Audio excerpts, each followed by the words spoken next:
मैं आप लोगों का और जो वेबकास्टिंग पे हमारे साथ लाइव देख रहे हैं सबका इस सेशन में स्वागत करता हूं और हमारी आगे की यात्रा हम शुरू करते हैं।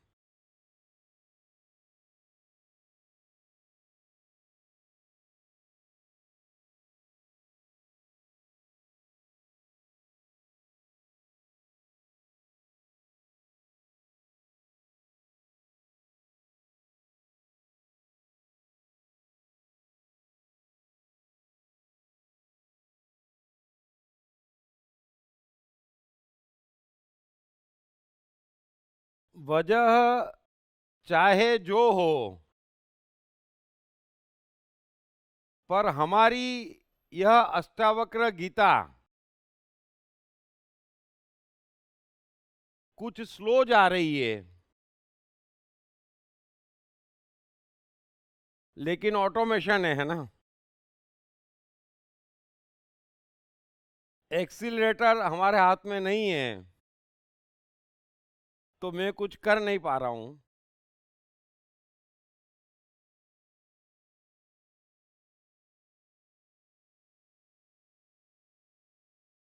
आज का पहला सूत्र लेते हैं।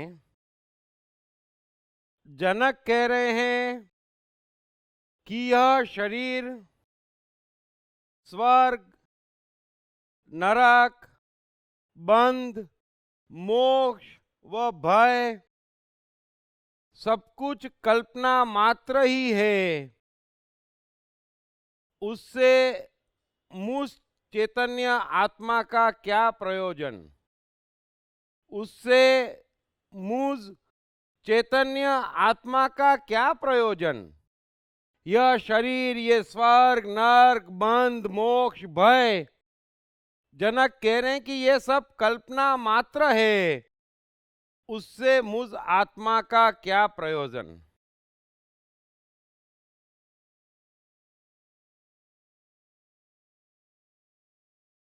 यह एक ऐसी महान बातचीत है और ऐसी बातचीतें उपलब्ध होने के बावजूद मनुष्य इतने अंधकार में है। वाकई यह सबसे बड़ा आश्चर्य है। जनक कह रहे हैं कि ये स्वर्ग, ये नरक, ये मोक्ष, ये बंधन, ये सारी जो बातें हैं ये कल्पनाएं हैं। उससे मुझ आत्मा का, मुझ जागे हुए मनुष्य का क्या प्रयोजन, क्या संबंध? और दुर्भाग्य से जिन्हें भी मनुष्य शास्त्र कहता है, जिनके बल पर दिन रात उछलता रहता है, वे बहुत लंबा भी उड़ लेते तो स्वर्ग नरक में उलझ जाते, बंधन और मोक्ष की बातें करते। और मनुष्य भी बड़ा अजीब है। हर कोई बड़ा आकर्षित होता, एक से एक ज्ञानी हुए हैं और ऐसा कोई नहीं है जिसे नहीं मालूम कि भगवान की सर्वश्रेष्ठ परिभाषा क्या है। God omni present. यह बात भी सबको मालूम है। इस प्रकृति की सबसे पहली और अंतिम माया ही यह है कि वास्तव में एक जो क्षण है वो ही सत्य है, वो ही भगवान है, बाकी सब असत्य है। जो इस क्षण में है उसमें सिवाय परमात्मा के और कुछ नहीं है, और जो इस क्षण में नहीं है उसमें दूर दूर तक कहीं पर भी परमात्मा नहीं है। यदि यह एक बात आप समझ जाएंगे तो सारे भ्रम तत्काल मिट जाएंगे। बंधन, मोक्ष, धर्म, अधर्म, स्वर्ग, नरक, ये सब इस पल के बाहर की बात है। और जो भी इस पल के बाहर की बात है वो असत्य है।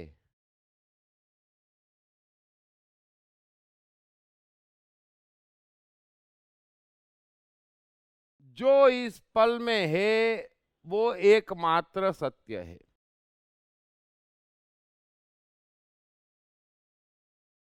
गीता, अष्टावक्र और लाओजू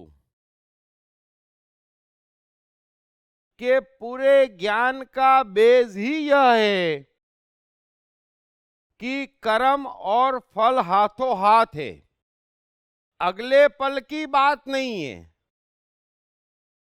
इसीलिए कृष्ण गीता में अर्जुन से कहते हैं कि यह जो योग है वो प्रत्यक्ष फल देने वाला है, और जो हाथों हाथ फल नहीं देता वो धर्म नहीं है, वो सत्य नहीं है। यदि आपको 1000 चढ़ाव चढ़ के किसी पहाड़ी पे जाना हो और आपने पहला कदम बढ़ाया, एक सीढ़ी चढ़ी, यह कर्म किया, तो उसका फल आपको हाथों हाथ मिल गया। जो 1000 सीढ़ी चढ़नी थी वो 999 बाकी रह तो गई। इस बात को समझो। अभी कर्म का फल मिल तो गया, लेकिन 1000 पे पहुंचेंगे हम सोचते हैं कि वो फल है। अभी 1000 पे कौन पहुंचेगा, कैसे पहुंचेगा, किस हालात में पहुंचेगा, पहुंचेगा या नहीं पहुंचेगा, पहुंच के क्या मिलेगा, ये सब बकवास है और चर्चा उसी की है ना। सो जनक कह रहे हैं कि मुझ आत्मा का स्वर्ग नरक इन चीजों से क्या प्रयोजन। कृष्ण भी गीता में अर्जुन से यही कह रहे हैं कि तू जो पूछ रहा है और जो मुझे समझाने की कोशिश कर रहा है कि यह युद्ध खराब है, पाप है, हिंसा है, सन्यास श्रेष्ठ है, मैं भाग जाता हूं। कृष्ण कह रहे हैं कि इसमें से एक भी बुनियादी सवाल नहीं है ना। बुनियादी सवाल ये है कि तू इस समय नरक में सड़ रहा है, तू जो दुखी है वही नरक है, और नरक में सड़ रहा है तो तू असत्य में है। इस बात को समझ लेना। यदि हम कष्ट में हैं इस क्षण तो नरक में हैं, हम मस्त है तो स्वर्ग में हैं। धर्म की कोई भी बात कल की बाद की नहीं है, और ये तो बात ही बेकार है। मरने के बाद जीवन, अरे जीवन है, फिर मरने के बाद क्या, फिर भी जीवन है तो जीवन ही, तो जीवन है तो सही।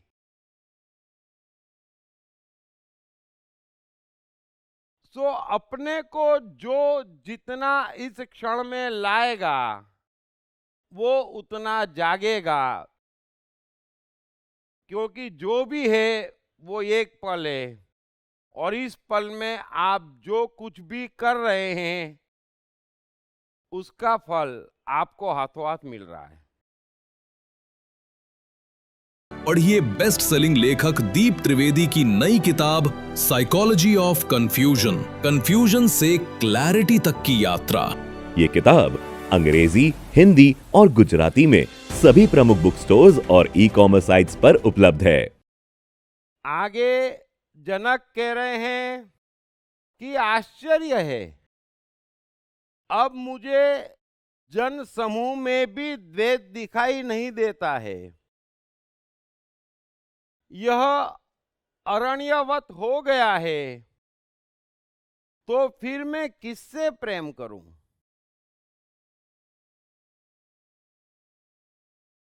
जनक कह रहे हैं कि अब मुझे जन समुदाय में भी कोई द्वेष दिखाई नहीं देता है। मुझे अपने में और दूसरे में कोई भी फर्क महसूस नहीं होता है। समझ लेना इस बात को। सारी मुसीबत की जड़ क्या है? मनुष्य के अधर्म की जड़ क्या है कि उसे अपने में और दूसरे में भेद दिखाई देता है ना। अपना दुख तो दुख दिखाई देता है, दूसरे का दुख दुख दिखाई नहीं देता है ना। अपना सुख दे ना दे, दूसरे का सुख जरूर दुख दे जाता है ना। हमारी समस्या क्या है? और यह फिर से असत्य है। मनुष्यों में भेद कैसे हो सकता है? कैसे कोई मुझसे भिन्न हो सकता है? नहीं है, नहीं है, यह तो सत्य है। लेकिन दुर्भाग्य यह है कि जिसे भी हम ज्ञान कहते हैं वो भी हिंदू, मुस्लिम, सिख, ईसाई बनाने में लगे हैं। वो भी ब्राह्मण, वैश्य, जैन, जने क्या क्या बनाने में लगे हैं। तो ऐसे में यह कैसे संभव है? और सत्य में कभी कोई संकट नहीं है, धर्म में कभी कोई संकट नहीं है। ये जो सारे संकट है ना, वो असत्य की तरफ दौड़ने के हैं। तो जनक कह रहे हैं कि मुझे अपने में और दूसरे में भेद ही दिखाई नहीं दे रहा है, तो अब मैं किससे प्रेम करूं? इस बात को समझना। होता क्या है, हम ज्यादा से ज्यादा उड़ेंगे तो कहेंगे आई लव यू, यानी आई भी मौजूद है, यू भी मौजूद है। और उस वजह से होता यह है कि लव गायब हो जाता है ना। और फिर आई और यू बचते हैं, और फिर दिन भर आई लव यू चलता रहता है ना। तो जब तक भेद है तो भेद है, भेद है तो बात समाप्त हो गई।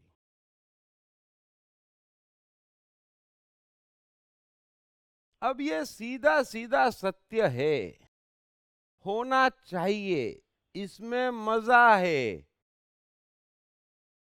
जो दृष्टा है वो न्यायाधीश है, समझना। जब भेद नहीं है तो वो क्या है?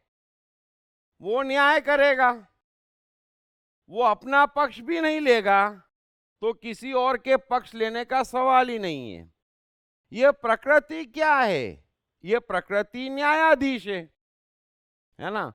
वो किसी से भी किसी भी मामले में किसी भी कीमत पर भेद नहीं कर रही है ना? यहां पर किसी के साथ भी अन्याय नहीं हो रहा है, लेकिन यहां भी गड़बड़। ये सारे क्रियाकांड, ये सारे शास्त्र, ये जितने भगवान हैं, ये अस्तित्व में इसलिए हैं कि प्रभु तेरा न्याय देने का स्वरूप तुम समझ गए, लेकिन मैंने थोड़ा तुझे पटाया है ना, जरा मेरा फेवर कर देना। और वो कहता है कि कैसी बात करते हो, मैं तो न्यायाधीश हूं, तुमने फेवर मुझसे मांगा, मेरा अपमान किया, मैं तुझे देख लूंगा। और यही हो रहा है, और यही हो रहा है। सो जो दृष्टा है वो न्यायाधीश है, वो अपने से भी फेवर नहीं करेगा, अपने को भी अपनी योग्यता से ज्यादा नहीं देगा, दूसरे की तो बात ही छोड़ दो। सो जनक अच्छे अच्छे गुण बता रहे हैं, इस क्षण को पकड़ लो, बाकी सब असत्य है। आप न्यायाधीश हैं, आपको क्या, लेकिन ऐसा नहीं होता।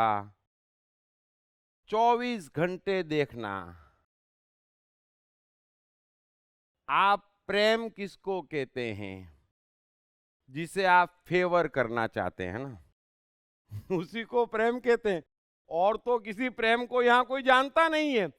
प्रेम का मैक्सिमम स्टैंडर्ड ये है कि ये मेरे हैं, ये मैं हूं, मेरे साथ, मेरों के साथ कुछ अलग से व्यवहार होना चाहिए। आप शत्रु किसे कहते हैं,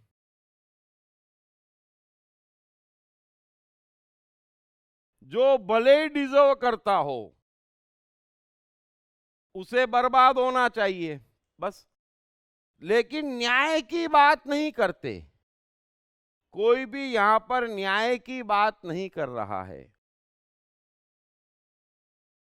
और दृष्टा न्यायाधीश है, उसे क्या। सो जनक कह रहे कि अब मैं किससे प्रेम करूं, और जो प्रेम नहीं करेगा वो कभी नफरत भी नहीं करेगा। इस बात को भी समझ लेना। यह मन एक ऐसा इंस्ट्रूमेंट है कि एक तरफ यहां पर कोई नहीं झुक सकता, एक तरफ नहीं झुक सकता। जो मनुष्य जिसे वो प्रेम समझता है, वो जितना करता है उसी मात्रा में ठीक दूसरों से नफरत करता है। पढ़िए बेस्ट सेलिंग लेखक दीप त्रिवेदी की नई किताब साइकोलॉजी ऑफ कंफ्यूजन, कंफ्यूजन से क्लैरिटी तक की यात्रा। ये किताब अंग्रेजी, हिंदी और गुजराती में सभी प्रमुख बुक स्टोर्स और ई-कॉमर्स साइट्स पर उपलब्ध है। हम सूत्र को थोड़ा प्रिसाइज रख के एक रीजनेबल गति बनाए रखने की कोशिश करेंगे, है ना। आगे जनक कह रहे हैं कि न मैं शरीर हूं, न मेरा शरीर है, न मैं जीव हूं, निश्चित ही मैं चैतन्य मात्र हूं। मेरा बंधन यही था कि मेरी जीने में इच्छा थी। ब्यूटीफुल। जनक कह रहे हैं कि न मैं शरीर हूं, न मेरा शरीर है, मैं तो चैतन्य मात्र हूं, एक देखने वाला हूं। मेरा बंधन यही था कि मेरी जीने में जीत थी। मेहरबानी करके इस बात को समझें जो जनक कह रहे हैं।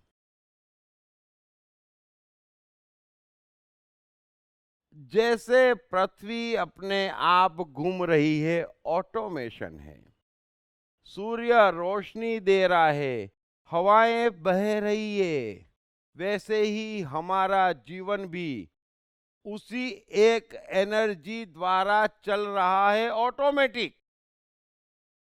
समझ लेना।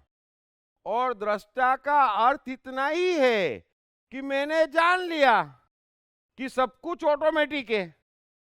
जब मेरा मेरे पे बस ही नहीं है तो मैं झंझट में पड़ूं क्यों। इतना सा ज्ञान है, वो भी मुश्किल हो गया है। दृष्टा का अर्थ क्या है कि मेरे पास तमाशा देखने के अलावा दूसरा कोई ऑप्शन ही नहीं है। सो जनक कह रहे हैं कि अब मैं अपने शरीर का तमाशा देख रहा हूं। मेरा बंधन यही था कि मैं जीने की इच्छा कर रहा था, जबरदस्ती कर रहा था, ऑटोमेशन में। समझ लेना इस बात को, सारी गड़बड़ कहां हो रही है। यह अपने आप चलना चाहिए और आपको दृष्टा होना चाहिए। अपने आप चलेगा तो उसे कौन चला रहा है, उसे कौन चलाएगा? वो महान प्रकृति, उसका महान ऑटोमेशन जो ये पूरे ब्रह्मांड को चला रहा है, वो तो आपको कमाल का चला रहा है, लेकिन आप उसकी चलने ही नहीं दे रहे हैं, जबरदस्ती कर रहे हैं। नहीं, मुझे तो इसके बगैर नहीं चलेगा। अच्छा, एक पत्ता हिलता नहीं, कुछ होता नहीं, सब ऑटोमेटिक है, लेकिन जबरदस्ती कर रहा हर कोई। यहां हो कुछ नहीं रहा है, बिगड़ रहा है। इसीलिए ये 3 महान साइकोलॉजी है कि फल की कामना मत करे, प्रयास मत करे और समाधि मत करे। सब अपने आप तो हो रहा है, लेकिन यहां पर किसी को ये समझ में ही नहीं आ रहा है कि अपने आप हो रहा है, और यही एक अज्ञान है। और इस एक अज्ञान की वजह से युगों से मनुष्य पीड़ित है। इस महान ऑटोमेशन से चलने वाला कोई भी ग्रह, उपग्रह, पानी, हवा, सब चारों ओर मैजिक कर रहे हैं। क्या समुंदर, क्या नदियां, क्या हरियाली, सब जगह मैजिक है। इतनी महान ऊर्जा, और वही ऊर्जा हमें चला रही है। और हम तो चेतनाशील हैं, हमारे पास मन, बुद्धि, अहंकार के इंस्ट्रूमेंट है, लेकिन उसके बावजूद हमारा जीवन तहस नहस हो गया है, क्योंकि हम जबरदस्ती कर रहे हैं। हर कोई यहाँ ज्ञान इस बात को समझता है कि मैं तय करूंगा, और क्राइस्ट कहते हैं कि प्रभु तेरी मर्जी पूरी हो। कितना फर्क है। क्राइस्ट कहते हैं कि प्रभु तेरी मर्जी पूरी हो, हम कहते हैं हम प्रभु में मानते हैं, लेकिन मर्जी मेरी पूरी हो। हर कोई, आप क्या खाक प्रभु में मानते हैं? उसकी मर्जी बगैर पत्ता नहीं हिलता। हर कोई दुनिया हिलाने में लगा हुआ है, दोनों बात एक साथ बोलता है। जब फुर्सत में बैठता है, 10-20 जने बैठे होंगे, जानता है तू क्या? उसकी मर्जी बगैर पत्ता नहीं हिलता। सब जने बोलेंगे वाह वाह वाह। और फिर आपने दिन भर क्या किया? अरे दुनिया हिला दी, है ना? तू जानता है कण कण में भगवान है? अच्छा, कहाँ गया था? शंकर के मंदिर। अरे अलग सा तेरे को ऐसा कौन सा कण है जिस पर भगवान नजर नहीं आया, जो अलग से जाना पड़ गया? तो गड़बड़ यहीं की यहीं है। हम ही कह रहे हैं, हम ही कर रहे हैं। और दुर्भाग्य यह है कि ऐसे महान वाक्य, ऐसी महान साइकोलॉजी, ऐसे महान सत्य सिर्फ भारत की धरती पर अवेलेबल है ना? दूसरे किसी को कह दो कि उसकी मर्जी बगैर पत्ता नहीं हिलता, तो वो बात ही नहीं समझेगा। कहा के गए, है ना? समझना इस बात को। उनसे कह दो तुम दृष्टा हो, तो पहले दृष्टा पे किताब लिखनी पड़े कि what do we mean by दृष्टा। यहां पर कितना आसान है, एक दृष्टा कह दिया, काम खत्म हो गया। इतने ज्ञानियों ने, विचारों ने इतनी मेहनत करी कि हमारे लिए सब कुछ समझना आसान है, फिर भी जागे हुए लोगों की संख्या भारत में कम है ना? और वेस्टर्न कंट्रीज में ज्यादा है। धर्म जीवन बनाता है, जीवन बढ़ाता है, जीवन से चमत्कार करवाता है। बातें करने से कुछ नहीं होता। तो सत्य तो यही है कि मालूम यहां ज्यादा है, लेकिन वास्तविकता में भीतर से जो प्रकट होना चाहिए वो कम होता है। सो जनक कह रहे हैं कि न मेरा शरीर है, न मैं शरीर हूं, न मैं जीव हूं, इन सब पर मेरा कोई बस ही नहीं है, मेरे हाथ में ही नहीं है। मेरा बंधन यही था कि मैं जीने की जिद कर रहा था। अभी आप जीने की जिद नहीं करेंगे तो जिएंगे नहीं, और जोर से जिएंगे। गालिब इसी बात को बड़ी खूबसूरती से समझाते हैं, है ना, कि आई हयात लाई कजा ले चली चले। आई हयात लाई कजा ले चली चले, न अपनी खुशी आए न अपनी खुशी चले। हैं? यहां पर कहा,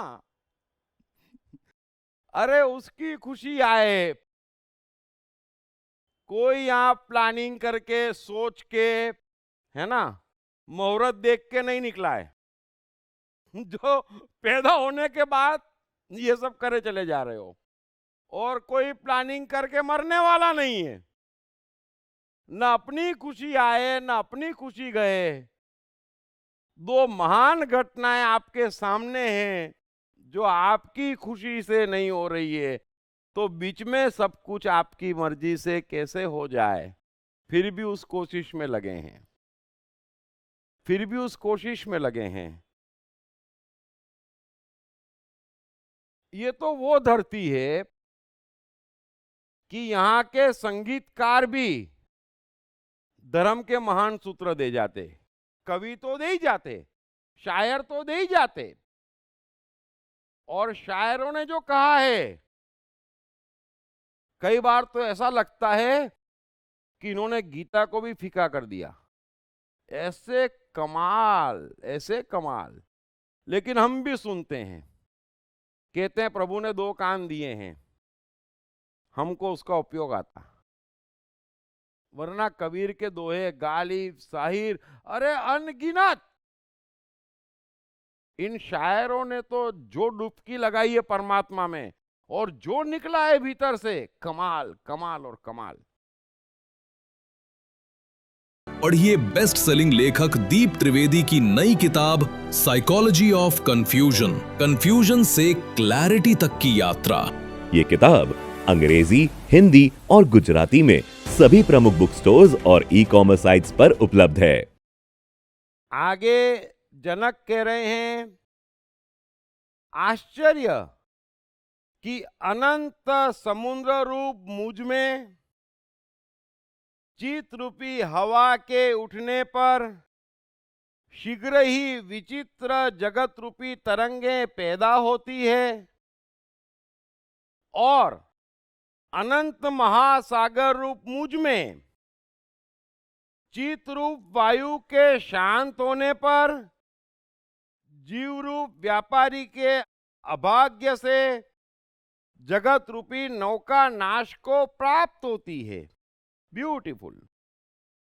जनक, जो अष्टावक्र ने उनको चंद वाक्य कहे, उसके बाद में वे क्या फील कर रहे हैं ये बता रहे हैं, है ना। सो वे कह रहे हैं कि मैं तो समुद्र हूं, लेकिन देख रहा हूं कि मेरे मन में तरंगे उठती है, और जैसे ही तरंगे उठती है संसार में खेलना शुरू हो जाती है। फिर वो तरंग शांत भी हो जाती है और वापस मुझ में समा जाती है। ब्यूटीफुल। इस एक अनुभव को जो जनक कह रहे हैं ये बड़ा कीमती है। इतना अज्ञान फैला दिया जिसकी कल्पना ही नहीं की जा सकती। यहां पर कोई कुछ समझता ही नहीं है। और वाकई इतना अज्ञान है कि यदि बुद्ध चुप हो गए, कृष्ण ने किसी से नहीं कहा, अष्टावक्र ने किसी से नहीं कहा, तो गलत नहीं कहा।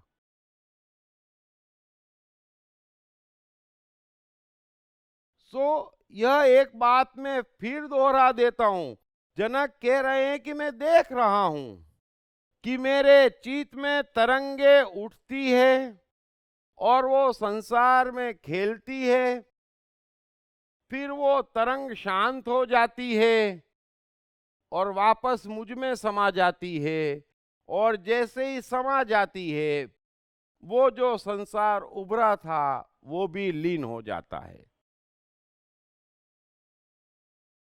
और आगे जनक कह रहे हैं, आश्चर्य है कि अनंत महासागर रूप मुझ में जीव रूप तरंगे उठती है, परस्पर संघर्ष करती है, खेलती है तथा स्वभाव से ही लय हो जाती है।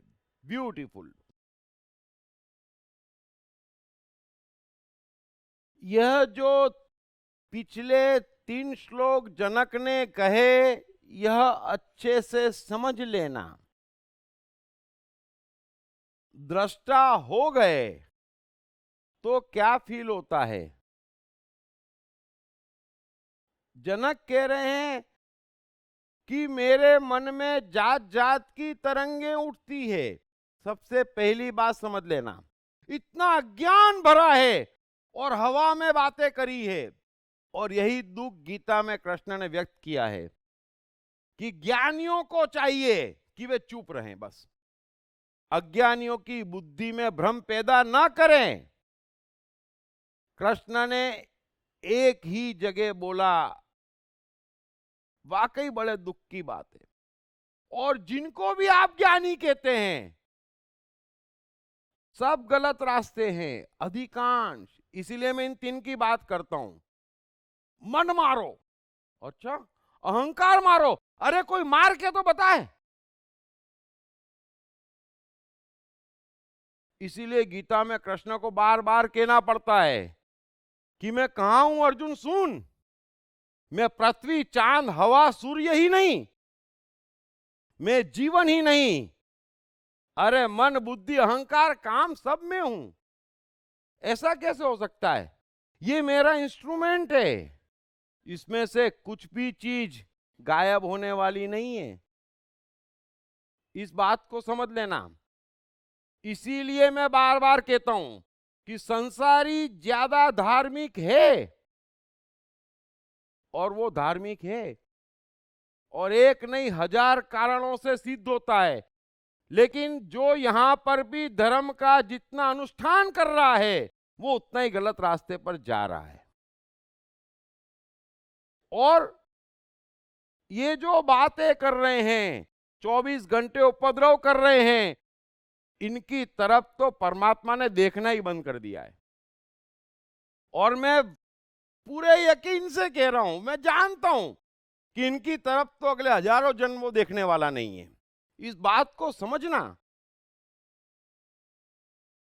मन में तरंगे उठेंगी, ये मत समझना तरंगे उठना बंद हो जाएगी, ये अज्ञान है, वे जानते ही नहीं है।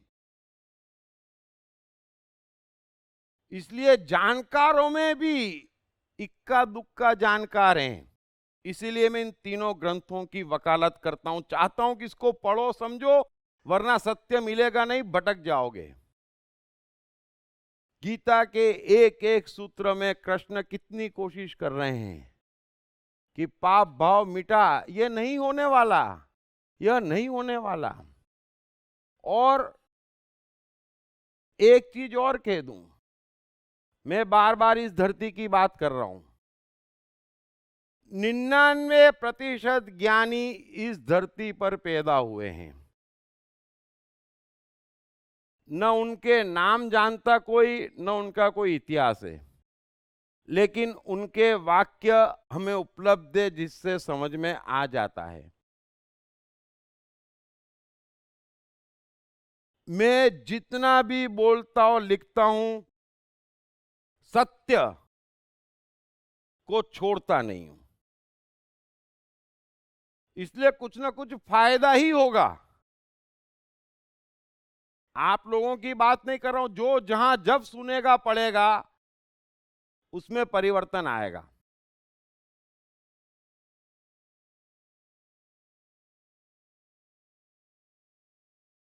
हिंदू धर्म, अभी मैं हिंदू नहीं हूं, एक तो कुछ भी कहें तो बोले, क्योंकि बोलने वालों को मौका चाहिए, है ना। आप हिंदू है इसलिए हिंदू धर्म की वकालत करते हैं, भाई इतनी फुर्सत नहीं है हमारे पास। जो है वो कह रहा हूं, और इस ज्ञान को जो अष्टावक्र कह रहे हैं, जो लाओ त्सु कह रहे हैं, जो जनक कह रहे हैं, जो कृष्ण कह रहे हैं, ये सिर्फ हिंदू धर्म ने समझा है। अब इसमें सब कुछ आ गया, है ना। अब कोई 80% समझ के 60% समझ के बोलना शुरू कर दे, वो उसकी मर्जी है। जिनको भी आप हिंदुओं के भगवान कहते, अवतार कहते, है ना, जरा उन पर एक निगाह घुमाना। यहां पर शंकर के क्रोध से हर कोई वाकिफ है ना।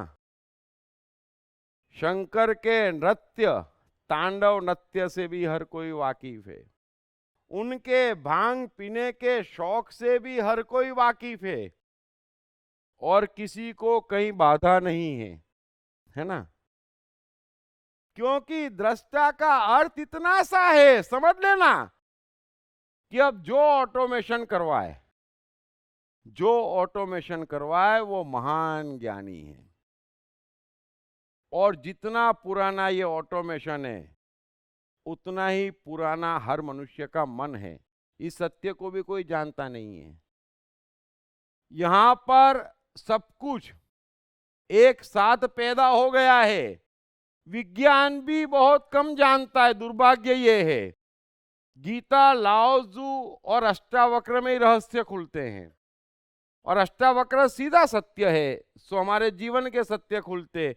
गीता और लाओ त्सु में ब्रह्मांड के रहस्य खुलते। सो सब कुछ एक साथ पैदा हुआ है ना। इसीलिए इस संसार में कभी कोई कण ना मिटाया जा सकता है, ना पैदा किया जा सकता है। जो कुछ भी हो रहा है वो रूपांतरण हो रहा है, इस बात को समझ लेना। हमारा मन भी रूपांतरित होता चला जा रहा है, लेकिन उतना ही पुराना है जितना पुराना है ब्रह्मांड है। इस एक बात को समझ लेना। और उसमें नियम से ऑटोमेटिक तरंगे उठती है ना। इसलिए दूसरे धर्म वालों को समझने में तकलीफ होती है कि ये छल करने वाला, ये रास करने वाला, ये अपने आप को जुआ कहने वाला, है ना, ये इतनी हत्याएं करने वाला, और हिंदू धर्म में तो देवियां भी, है ना, सब हथियार उठाने वाली है। हिंसा हिंसा की बात तो इतनी अज्ञान की बात है, उससे निम्न स्तर की बात ही नहीं हो सकती। लेकिन कौन कैसे समझे, और सुनने में अच्छी लगती है। थोड़ा इस बात को समझना जो जनक कह रहे हैं कि दृष्टा का अर्थ है अब मैं अपने इंस्ट्रूमेंट का भी दृष्टा हूं। और दृष्टा क्यों? क्योंकि मेरे सारे इंस्ट्रूमेंट तो ऑटोमेशन पे हैं। मैंने ये जान लिया तो क्या किया, जनक कह रहे हैं मैंने उनको ऑटोमेशन पे छोड़ दिया, है ना। अब तक क्या कर रहा था? अब तक मैं सोच रहा था कि मैं इसमें कुछ कर सकता हूं, तो छेड़खानी कर रहा था, जबरदस्ती कर रहा था। हर कोई ये कर रहा है, और कुछ नहीं कर रहे हैं आप जो अच्छा खासा एक चल रहा है खेल, उसमें दखलंदाजी कर रहे हैं, और जितनी दखलंदाजी करोगे उतना मरोगे। मनुष्य प्रकृति में दखलंदाजी करता है तो ओजोन बढ़ जाता है, गर्मी बढ़ जाती है। सत्य कण कण में समाया है। हम भी अपने जीवन में जितनी दखलंदाजी करेंगे उतनी परेशानी बढ़ेगी, उतना हम ऑटोमेशन से टूट रहे हैं। इस एक छोटी सी बात को समझो।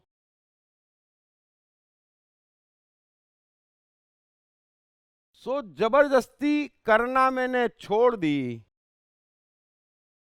मेहरबानी करके ये ऊंची ऊंची बातें कि वो दृष्टा हो गए तो वो तो ऐसे बोलते हैं, आइए साहब बैठिए जी, अच्छा वो मर थोड़ी गया है, वो दृष्टा हुआ है। क्या कमाल कर रहे हो। और फिर ये लोग ऐसी एक्टिंग करते हैं, है ना। आप कितना भी उकसा दो, क्रोध नहीं करेंगे। आपको दिख जाएगा बहुत क्रोधित हो रहा है, कहीं छुपता है, लेकिन बालक तो समझता नहीं है, नहीं नहीं तू नास्तिक है, नहीं नहीं। और फिर जैसे ही हम जाएंगे ना कमरे में ढां ढूं शुरू हो जाएगा वो। अरे बालक, क्रोध आया तो करना, क्रोध नहीं आता ऐसा किसने बोला है? हैं? कृष्ण कहते हैं कि तू पूरे जगत को मार डाल अर्जुन। तू ये युद्ध की बात कर रहा है, छोटे मोटे कौरव पांडव 1000 2000 10,000 लोगों को मारने की बात कर रहा है। तू पूरे जगत को मार दे, पाप को उपलब्ध नहीं होगा, क्योंकि सत्य तो ये है कि ना कोई मरता ना कोई मारता। एक कण, अरे शक्कर का एक दाना देता हूं, विज्ञान पूरी ताकत लगा दे उसको मिटा के बता दे, और पूरे विज्ञान की ताकत लगा दे, नमक का एक दाना पैदा करके बता दे। आपके हाथ में ही नहीं है, न कोई मरता न कोई मारता, कोई मिट सकता ही नहीं है। ये अंतिम ज्ञान ये लोग दे रहे हैं कि कैसे कैसे लोड पाल के जी रहे हो और किन अज्ञानियों के चक्कर में घूम रहे हो, फिर वही पाप भाव पकड़ाते। दिक्कत क्या है? मनुष्य इतना अधार्मिक नहीं है। इन ज्ञानियों के आधे अधूरे छिछोरे ज्ञान के चक्कर में सोचता है कि मेरे में बड़ी गड़बड़ है, और उसको गड़बड़ दिखाई देती, फिर इनके जाल में फंस जाता है। फिर सोचता है गड़बड़ दूर करने के लिए 3 सोमवार कर लूं, ये गड़बड़ बढ़ना शुरू हो गई। गड़बड़ है क्या? जरा देखना, जरा समझना। मैं हमेशा कहता हूं कि गड़बड़ नहीं है। सबसे पहली गड़बड़ की शुरुआत ये है कि आप मान रहे हो गड़बड़ है, और वहां से फिर जो भटकना शुरू हुए हैं, युगों बीत गए। अरे मेरे ज्ञानियों, अरे मेरे भगवानों, अरे मेरे पूजा पाठों, अरे मेरे समाज, मनुष्य सुखी क्यों नहीं हो रहा है? इस बात का जवाब दो। दावे मत करो हम सही, हमारे वो उसने कहा, इसने कहा, यहां लिखा, हमारे सब समझ गया। जीवन में कष्ट क्यों है? अरे ये 3 को सुनो। और यह बातें मैं इसलिए कह रहा हूं कि जनक कह रहे हैं कि मेरे मन में तरंगे उठती है, और तरंगे उठते ही संसार भी उठता है। तरंगे संसार में खेलती है, फिर स्वभाव से लीन हो जाती है, लीन होते ही संसार भी मिट जाता है। ये खेल चल रहा है और मैं देख रहा हूं, बस इतनी सी तो बात है। पढ़िए बेस्ट सेलिंग लेखक दीप त्रिवेदी की नई किताब साइकोलॉजी ऑफ कंफ्यूजन, कंफ्यूजन से क्लैरिटी तक की यात्रा। ये किताब अंग्रेजी, हिंदी और गुजराती में सभी प्रमुख बुक स्टोर्स और ई-कॉमर्स साइट्स पर उपलब्ध है।